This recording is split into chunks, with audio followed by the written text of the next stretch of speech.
The racket of modern life is coming in loud and clear for our latest contributor, journalist and author Dawn Turner. Recently, I moved back to the city from the country, and I've become acutely aware of sounds.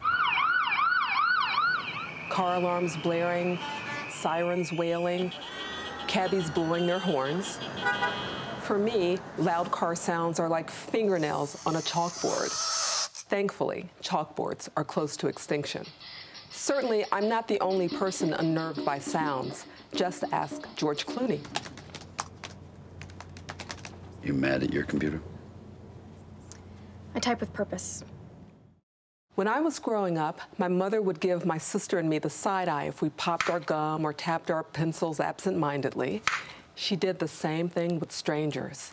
To this day, I look over my shoulder if I crack my knuckles, and I never slurp my soup. This irritation isn't just a mommy thing. The other night, I was eating popcorn while watching a movie with my daughter. It seemed like a lovely mother-daughter moment, but she turned to me and said, "Okay, Miss Crunch and Munch." Miss Crunch and Munch? There's a name for an extreme form of this. It's called misophonia. Researchers have found structural changes in areas of the brain that may explain why some people have an incredibly heightened sensitivity to certain sounds. But most of us aren't in decibel hell. Our discomfort is fleeting. As for my ability to absorb the city's sounds, I've entertained a couple of solutions.